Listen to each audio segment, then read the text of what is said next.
Hi friends, ఈరోజు మనం broken souls 2కి ఎపిసోడ్ నెంబర్ 2 చెప్పుకుంటున్నాం. రిషి కేసు గెలిచినందుకు తన ఫ్రెండ్స్కి ట్రీట్ ఇవ్వడానికి ఒక పెద్ద 5 స్టార్ హోటల్ బుక్ చేస్తాడు. సో వాళ్ళ ప్రైవేట్ పార్టీ రూమ్లో మను సిద్ధులు రిషి కోసం వెయిట్ చేస్తూ ఉంటారు. ఈలోపు రిషి ప్రేరణలు ఇద్దరు ఒకేసారి ఆ రూమ్లోకి వస్తారు. సిద్ధు ప్రేరణను చూసి మీరిద్దరూ కలిసి వచ్చారా అని అడుగుతాడు. లేదు, వస్తుంటే ప్రేరణ ఎంట్రన్స్ దగ్గర కనిపించింది అని రిషి చెప్తాడు. ప్రేరణ కూర్చుని గ్లాస్లో వాటర్ తీసుకుని తాగుతూ, ఇప్పుడు చెప్పు రిషి, ఏంటి ఈ గ్రాండ్ ట్రీట్కి కారణం ఏంటి? ఈరోజు నేను ఇంకో కేసు గెలిచాను. ఇది మన రిషబ్ అసోసియేట్స్కి గోల్డెన్ ఫిత్తర్ లాంటిది అంటూ హ్యాపీగా చెప్తూ తను వైన్ గ్లాస్ తీసుకుని సిప్ చేస్తాడు. తన మిగతా ఇద్దరు ఫ్రెండ్స్ మొహాల్లో ఆ గెలిచేమన్న సంతోషం కనిపించదు. ఓహ్, ఆ కేసా? చూసా, లంచ్ టైంలో న్యూస్లో వచ్చింది. సిద్ధు, రిషి ఈ కేసు గెలిచినందుకు నువ్వు కూడా నిజంగా హ్యాపీగా ఉన్నావా అని అడుగుతుంది ప్రేరణ.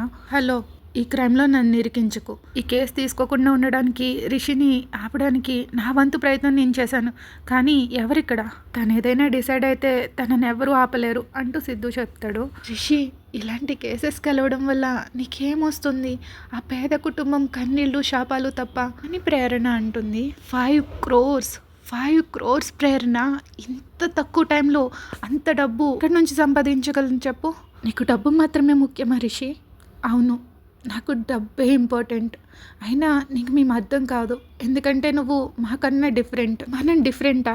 ఎలా డిఫరెంట్ అవుతాం? మనమంతా ఒకటే. నేను సిద్ధుని పెళ్లి చేసుకోవడానికి మెయిన్ రీజన్ ఇదే, ఎందుకంటే తను నన్ను వేరే వాళ్ళ కాకుండా నన్ను బాగా అర్థం చేసుకోగలడని. మనమంతా ఒకలాంటి వాళ్ళమే, మనమంతా ఆర్ఫన్స్, మనం తప్ప ఎవరం లేము అంటూ కొంచెం తను ఆర్ఫన్స్ అని చెప్పినప్పుడు మనసు బాధపడుతుంది ఆ వర్డ్ యూజ్ చేయడానికి. అవును ప్రేరణ, ఆర్ఫన్సే, కానీ అందులో చాలా తేడా ఉంది. మేము ముగ్గురం వేరు, నువ్వు వేరు. ఎందుకంటే మమ్మల్ని మా పేరెంట్స్ వద్దనుకుని వదిలేసిన దురదృష్టవంతులం. కనీసం నాకు నా పేరెంట్స్ ఎవరో తెలుసు, కానీ వీళ్ళకి వాళ్ళ పేరెంట్స్ ఎవరో కూడా తెలియదు. ఈ విషయానికి వస్తే నిన్నెవరూ వదిలేలేదు. నీకు పేరెంట్స్ ఉన్నారు, వాళ్ళు నిన్నెప్పుడూ వదిలేయలేదు. వాళ్ళు యాక్సిడెంట్లో దురదృష్టవశాత్తు వాళ్ళ ప్రాణాలు కోల్పోయారు, కానీ లేదంటే నువ్వు ఆర్ఫన్వి కాదు. వాళ్ళు మరణించిన తర్వాత కూడా ఫ్యూచర్ గురించి నీకు ఎలాంటి ఇబ్బంది లేకుండా వాళ్ళు నీకు ఆస్తినిచ్చారు. కానీ మేము చాలా డిఫరెంట్.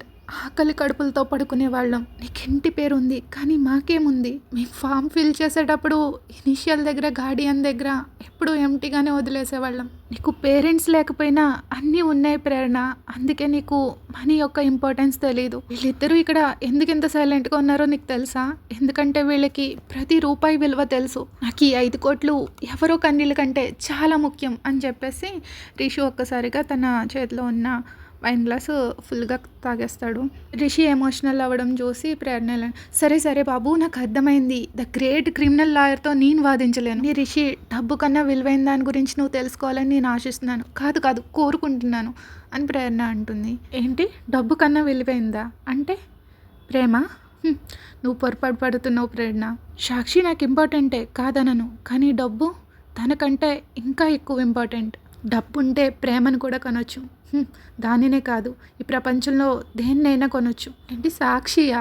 ఆ అమ్మాయ్యా? సరే వదిలే, చూద్దాంలే అని ప్రేరణ నిట్టూరుస్తూ మాట్లాడుతుంది. ఇంతలో వెయిటర్ వచ్చి వాళ్ళు ఆర్డర్ చేసింది తీసుకొచ్చి వాళ్ళ ప్లేట్స్లో వడ్డిస్తాడు డిన్నర్. వాళ్ళు తింటున్నప్పుడు రిషి ఇలా అంటాడు, మను, ఇందులో కొంత అమౌంట్ ఆర్ఫనేజ్ మెయింటెనెన్స్ వర్క్ కోసం ఆర్ఫనేజ్ అకౌంట్కి పంపించు. Yeah sure Rishi. And Siddhu, నువ్వు ఒకసారి వెళ్ళి ఆ అమ్మాయిని, గంగ, అదే ఈ కేసులో విక్టిమ్, తనని కలిసి ఇందులోంచి 1 crore ఆ అమ్మాయికి ఇచ్చే. తనకి క్యాష్ రూపంలో ఇవ్వకు, కొత్త అకౌంట్ని ఓపెన్ చేసి అందులో వెయ్యి. ఎందుకంటే వాళ్ళ నాన్న అసలే తాగబోతు. ఈ అమ్మాయి అవసరాలకు ఉండనివ్వకుండా మొత్తం పట్టుకుని పారిపోయినా పోతాడు అని రిషి చెప్తాడు. సిద్ధు కూడా సరే అంటాడు. అక్కడితో ఆ టాపిక్ అయిపోతుంది. డిన్నర్ అయిపోయిన తర్వాత ఎవరింటికి వాళ్ళు వెళ్ళిపోతారు. సిటీకి సెంటర్లో ఒక పెద్ద లగ్జరీ అపార్ట్మెంట్లో ముగ్గురికి ఒకే ఫ్లోర్లో పెంట్ హౌస్ తీసుకున్నారు. కానీ మను, రిషి మాత్రం ఎవరికి వాళ్ళే ఒంటరిగా వాళ్ళ ఫ్లాట్స్లో ఉంటారు. సిద్ధు అలా కాదు, తన లవ్ ప్రేరణతో తను హ్యాపీగా ఉంటాడు వాళ్ళ పెంట్ హౌస్లో. వాళ్ళు లిఫ్ట్లో నుంచి బయటకు వచ్చిన తర్వాత ఎవరికి వాళ్ళు ముగ్గురు గుడ్ నైట్ చెప్పేసుకొని ఎవరిలాళ్ళు ఓపెన్ చేసుకుని లోపలికి వెళ్తారు. రిషి ఓపెన్ చేసి లోపలికి వెళ్ళి చూడగానే షాకు, ఫుల్ చుట్టూరు చూస్తాడు. అసలు కాల్ పెట్టడానికి కూడా ఉండదు, అంత చెత్తలా ఉంటుంది. క్లీన్ చేసి ఎన్నాళ్ళు అయ్యిందో ఏంటో అనుకుని తల పట్టుకుంటాడు. ఈలోపు డోర్ బెల్ రింగ్ అవుతుంది. ఎవరా అని ఓపెన్ చూస్తే డోర్ ఓపెన్ చేసేసి లోపలికి వచ్చేసాక రిషు నెమ్మదిగా కొంచెం పేపర్స్ వాటిని కొంచెం పక్కకు అనుకుంటూ ఫ్రిడ్జ్ దగ్గరికి వెళ్ళి వాటర్ బాటిల్ తీసుకుంటాడు. ఏంటి అన్నట్టు వైపు చూస్తాడు. నవ్వుతూ ఏం లేదు, మనమిద్దరం చూస్తుంటే ఒకే పడవ మీద నడుస్తున్నట్టున్నాం అంటూ రిషి ఇంటి ఫ్లోర్ మీద టేబుల్ మీద చూస్తూ చెప్తాడు. ఈ విషయంలో సిద్ధుగాడు చాలా అదృష్టవంతుడు, తనని ఇంటిని చూసుకోవడానికి తనకంటూ ఒకరు ఉన్నారు అంటాడు. అలా చెప్తున్నప్పుడే రిషి కాల్ చేసి నేను 150B నుంచి మాట్లాడుతున్నాను. ఆ ఫ్లోర్ క్లీనింగ్కి లాండ్రీ కోసం పని మనిషిని పంపించమని ఎన్నిసార్లు అడగాలి మిమ్మల్ని?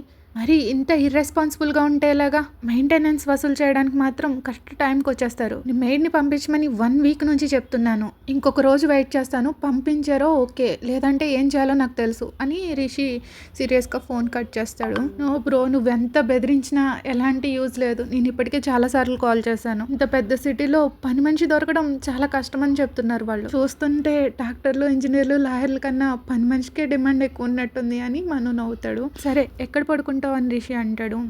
నాకు ఇంకా నిద్ర రావట్లేదు, నువ్వు వెళ్ళి పడుకో రిషి, నేను ఇలాగే ఈ సోఫాలో అడ్జస్ట్ అయిపోతాను, ఇదే బెస్ట్ అనుకుంటా అంటాడు. అయినా రిషి, మనం ఇలా అపార్ట్మెంట్ కాకుండా ఏదైనా ఇల్లు తీసుకుంటే ఎలా ఉంటుంది? నాకు ఈ అపార్ట్మెంట్ లైఫ్ చాలా బోర్ కొట్టేస్తుంది. ఏదైనా ఇల్లు తీసుకుంటే ఫ్యామిలీ అది అక్కడ వచ్చే ఫీలింగే వేరేలా ఉంటుంది. ఇంత పెద్ద అపార్ట్మెంట్స్లోనే పని మనిషి దొరకట్లేదంటే నువ్వు ఇండివిజువల్ ఇల్లు తీసుకుంటావా? అప్పుడు నీ ఇల్లు ఎవరు శుభ్రం చేస్తారు? అంటే నేను ఇప్పటికిప్పుడు మారిపోదాం అనట్లేదు, పెళ్ళి చేసుకున్న తర్వాత ఏమంటావు అని అంటాడు. పెళ్ళా? నిజానికి నేను దాని గురించి ప్లాన్ చేస్తున్నాను, కానీ ఇప్పుడే కాదు. బ్యాచులర్గా ఉన్నంతకాలం అపార్ట్మెంట్ లైఫ్ ఓకే, కానీ పెళ్ళి తర్వాత మాత్రం వెంటనే ఇల్లుకి షిఫ్ట్ అయిపోవాలి. భార్య, భర్త, పిల్లలు, కుటుంబం, ఇది ఒక కంప్లీట్ ఫ్యామిలీ. ఆ మూడింటి కలిగనే ఇల్లు అని పిలుస్తారు అంటూ ఫ్యామిలీ గురించి మాట్లాడుతున్నప్పుడు మనకి రిషి కళ్ళలో ఒక ఆనందంగా అనిపిస్తుంది. ఇంతకీ సాక్షి ఏమంటుంది, వాళ్ళ ఫ్యామిలీ ఏమంటున్నారు, వాళ్ళని కలిసావా అని అడుగుతాడు. 2 times. నా మనసులో తనని పెళ్లి చేసుకోవాలన్న ఆలోచన కూడా ఆమె కుటుంబాన్ని కలిసాకనే వచ్చింది. వాళ్ళందరినీ చూశాక సాక్షి లైఫ్ గురించి నాకు చాలా ఆశ కలిగింది. తన పేరెంట్స్ తనని చాలా బాగా చూసుకుంటున్నారు, తన్ని యువరాని ఇలా చూసుకుంటున్నారు. అలాంటి ఫ్యామిలీ నాకుంటే బాగుంది అనిపించింది. అందుకే సాక్షిని పెళ్లి చేసుకుని తన ఫ్యామిలీని నా ఫ్యామిలీ చేసుకోవాలనుకుంటున్నాను. అప్పుడు నా ఫ్యామిలీని ఈ ప్రపంచానికి చూపిస్తాను, ముఖ్యంగా ఆ మనిషికి, ఆవిడ నన్ను అనాథ అని నన్ను అన్న మాటలన్నిటికీ అప్పుడు సమాధానం చెప్తాను. నా జీవితంలో నేను ఎంత సాధించానో వాళ్ళకి చెప్పాలి, వాళ్ళకి చూపించాలి, వాళ్ళ ముందు గర్వంగా నిలబడాలి. రిషి కళ్ళలో బాధగా అనిపిస్తుంది. తను ఎంతగా తపన పడుతున్నాడో, తను అనాథ కాబట్టే ఎన్నాళ్ళో అవమానపడ్డాడు. ఇప్పుడు తను అన్ని సాధించాడు, మనీ, నేమ్, ఫేమ్ అన్ని. ఫ్యామిలీకి కూడా ఆల్మోస్ట్ దగ్గరగా ఉన్నాడు, దాన్ని కూడా సాధించేస్తాడు. ఇప్పుడు తను ఎవరు ముందరైనా సరే గర్వంగా నిలబడగలడు. రిషికి అందుకే డబ్బు అంటే వ్యామోహం, కుటుంబం అంటే పిచ్చి. ఇంకెప్పుడు ఎవరితోని అలా మాటలు పడకూడదు అని రిషి అనుకుంటాడు. నీ కోరికలన్నీ తీరడానికి ఇంకెంతో దూరం లేదు రిషి, ఇంకా ఒక్క అడుగు మాత్రమే, దానితో నువ్వు కోరుకున్నది నీ సొంతం అవుతుంది అని అంటాడు. స్టోరీ నచ్చితే లైక్ చేయడం మర్చిపోకండి. సో నెక్స్ట్ డే మార్నింగ్ అందరూ ఆఫీసెస్కి వెళ్ళడంలో బిజీలో ఉంటారు. తన కార్ స్టార్ట్ చేస్తుండగా మను ఆగు అంటూ రిషి వాయిస్ వినిపిస్తుంది. లిఫ్ట్, నా కార్ని సర్వీస్కి ఇచ్చాను అంటాడు. ఇద్దరు కలిసి ఆఫీస్కి స్టార్ట్ అవుతారు. ఈరోజు సిద్ధు కనిపించలేదు అని రిషి అంటాడు. తనకేదో న్యూ కేసు వచ్చిందంట, అందుకే కొంచెం ముందెళ్ళాడు. ఎందుకే న్యూ ఇంటర్న్షిప్ ప్రోగ్రామ్ ఎక్కడి వరకు వచ్చింది అని రిషి అడుగుతాడు. ఓకే కానీ ఒక ప్రాబ్లం అని అంటాడు. ప్రాబ్లమా? Wow, the great lawyer Manish పరిష్కరించలేని ప్రాబ్లం కూడా ఉంటుందా? ఆపు రిషి, అసలు ప్రాబ్లం ఏంటంటే ప్రజెంట్ మన ఆఫీస్లో చాలామంది ఎంప్లాయీస్ ఉన్నారు, కావాల్సిన దానికంటే ఎక్కువే ఉన్నారు, మళ్ళీ ఇంకొంతమందిని జాయిన్ చేసుకోవడం అంటే ప్రాబ్లం అవుతుంది అని సిచ్యుయేషన్ ఎక్స్ప్లెయిన్ చేస్తాడు. మరైతే బెంచ్ మీద ఉన్న వాళ్ళని, ప్రొబేషన్ పీరియడ్లో ఉన్న వాళ్ళందరినీ తీసేయి, లూజర్స్ని మన ఆఫీస్లో పెట్టుకుని ఏం చేస్తాం? ఇండియాలోనే బెస్ట్ అండ్ టాప్ లాయర్స్ని మనం తీర్చిదిద్దుతాం, అంతేగాని యూజ్లెస్ లాయర్స్ని కాదు, వేస్ట్గా పడి ఉన్న వాళ్ళందరినీ తీసేయి అంటాడు. నేను ఆల్రెడీ కొంచెం లిస్ట్ ప్రిపేర్ చేశాను, నీ బ్యాక్ సీట్లో ఉంది చూడు ఫైల్ అంటాడు. రిషి వెనక్కి తిరిగి ఆ ఫైల్ తీసుకుని ఓపెన్ చేసి చూస్తాడు లాస్ట్ ఫ్యూ మంత్స్గా వాళ్ళ పర్ఫార్మెన్సెస్ ఎలా ఉన్నాయని. పెర్ఫార్మెన్స్ బాగాలేని వాళ్ళందరివి మార్క్ చేస్తాడు ఎవరెవరిని తీసేయాలో. ఈ పెర్ఫార్మెన్స్ లెవెల్లో వీళ్ళు మన ఆఫీస్లో ఏం చేస్తున్నారు, ఇన్నాళ్ళు మనం వీళ్ళ మీద మనీ వేస్ట్ చేసాం, వాళ్ళకి వేరే వాళ్ళతో కంపేర్ చేసుకుంటున్నప్పుడు వాళ్ళకి సిగ్గుగా కూడా అనిపించట్లేదా అంటూ క్రాస్ మార్క్స్ చేస్తూ ఉంటాడు తీసేయాల్సిన వాళ్ళవి. ఈ జోకర్ ఎవరో అని రిషి అనేసరికి మను కూడా సడన్గా వాట్ ఎవరు అని రిషి వైపు చూస్తాడు. ఈలోపు రెడ్ సిగ్నల్ పడ్డంతో బ్రేక్ వేసి తిను ఓ అమ్మయ్య తిను వసుధరా అని రిషి తన నేమ్ చెప్తాడు. ఓ ఆ కేసా నీకు గుర్తులేదా, 3 months బ్యాక్ తన్ని నువ్వేగా గోస్వామి మర్డర్ కేసులో అని మను అంటాడు. రిషి ఆలోచించి ఓ గుర్తొచ్చింది, అయితే ఆ కేసులో మనం బలి పశువుని చేసింది ఈ అమ్మాయినే. వాట్ అని సడన్గా రిషి గట్టిగా నవ్వుతూ ఉంటాడు. నువ్వు ఏంటి అన్నట్టు రిషి వైపు చూస్తాడు. రిషి అలా నవ్వుతూ ఉంటే ఈ లూజ్ ఇంకా మన ఫామ్లోనే వర్క్ చేస్తుందా, తనకు వచ్చిన గ్రేడ్స్తో మన కంపెనీలో సెలెక్ట్ చేయగానే డెఫినెట్గా థ్రిల్ ఫీల్ అయి ఉంటుంది పాపం. ఇప్పుడు తనకి మనం డిస్మిస్ లెటర్ పంపించగానే తను షాక్ అవుతుందా లేదంటే నార్మల్గానే తీసుకుంటుందా? ఐ థింక్ నార్మల్గానే తీసుకుంటుంది అనుకుంటా. ఎందుకంటే ఆ కేసు తర్వాత ఎవరైనా అయితే మన దగ్గర వర్క్ చేయనని వెళ్ళిపోతారు, కానీ ఇంకా తను మన ఆఫీస్లోనే ఉందంటే నాకు షాకింగ్గా ఉంది అని చెప్పి రిషి మళ్ళీ నవ్వుతాడు. ఎందుకు రిషి అలా నవ్వుతావు, అందులో ఫన్ ఏముంది, మన లాయర్స్ని సేవ్ చేసుకోవడం కోసం తనని బలిపశువు చేశాము, పాపం తను అని మను అంటాడు. నువ్వేంటి తన సైడ్ మాట్లాడుతున్నావు, ఇది మన లా ఫామ్ పరువు పోకుండా ఉండడానికే చేసాం. 2 కేసెస్లో కూడా క్లయింట్ సైడ్ ఇష్యూస్ వల్లే మన ఫామ్లో వర్క్ చేస్తున్న బెస్ట్ లాయర్స్ని సేవ్ చేసుకోవడానికి తనని పంపించాం అంతే. అయినా కానీ రిషి, కానీ మన ఆఫీస్లో తనని ఎందుకు అపాయింట్ చేసుకున్నామో తనకి ఇప్పటికీ తెలియదు. మన లాయర్స్ని సేవ్ చేసుకోవడానికి తన కెరియర్ని పాడు చేసేసాం.